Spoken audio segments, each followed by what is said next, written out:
මේ කවුද? මම මේ සිනා පොට්ටි. ඇයි?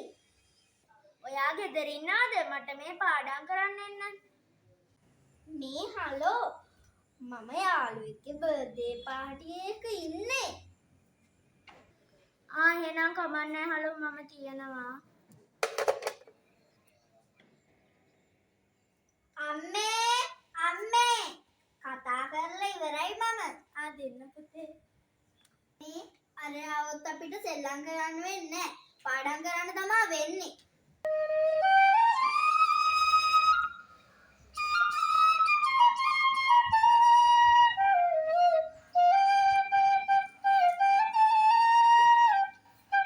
රනුල්ලා මොකද කරන්නේ? අයියෝ අදත් පාඩම් කරනවද? ඔව් එයි. යංකෝ සෙල්ලම් ගන්න. ඔයා විතරේ අඩු. අනේ මට පාඩම් කරන්න දෙන්නකෝ විභාගෙත් ළඟයිනේ. ඔයා ඉතින් හැමතිස්සෙම පාඩම් කරනවා නේද? මුකුත් බෑනේ. මට නම් පුළුවන්. එහෙනම් කියන්නකෝ බලන්න බල්බය හැදුවේ කවුද කියලා. අපේ තාත්තා නම් නෙවෙයි. මහලකුවට සෙල්ලම් කරන්න එන්නේ කොට ඔයාට මුකුත් බෑනේ. ඔයා අපේ පන්නේ මිනුති වගේනේ නිකන්. හැමතිස්සෙම පාඩම් කරනවා. අපි යනවා. ඔයා එනවනම් එන්න.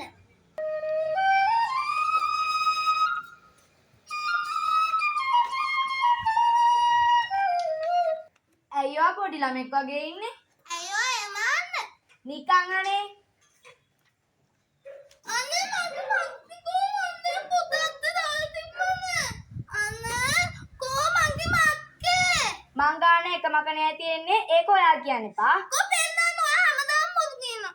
අනේ මම අද උදේ හොස්ටින් එනාපු මක්කි දෙන්න ඕක. බෑ මේක මම කියලා. අනේ මගේ මොකද රණ්ඩු වෙන්නේ?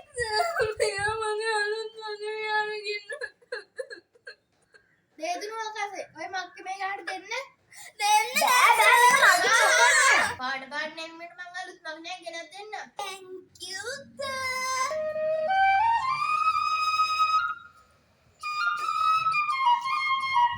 මේ මල්ලි පිටිපස්සට එන. අනේ අගේ මම මෙතන කලින් ආවිල්ලා අල්ලගත්තේ. මේ මගේ මූණ රතු කරගන්න කුටි කන්න නැතුව යනවා පිටිපස්සට. අනේ මේ යනවා පිටිපස්සට. දැන් වෙලා කීයද තින්ලි? 4:10යි. යනවා පිටිපස්සට. මේ යන්න කලින් අහගන්න.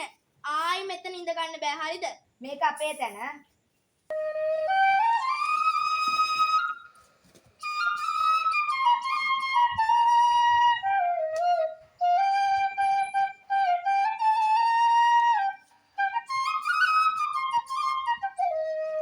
අද අපි ඉවර කරේ කුලක පාඩම. හෙට අපි ඉවර කරනවා සංඛ්‍යා රටා පාඩම. හෙට එනකොට ගණන් ඔක්කොම ටික හදාගන්න ඕනේ. හැමෝම නැගිටින්න. ආයුබෝවන්. ආයුබෝවන් සර්. මේ අපේ පුසමාරුණානේ. අයියෝ මට හිනාව නවත්ත ගන්න බෑ. පිස්සු දන්නේ ඔච්චර hina වෙන්නේ. දැන් ඒකෙන් වැඩක් නැහැ. අපි සෙල්ලමක්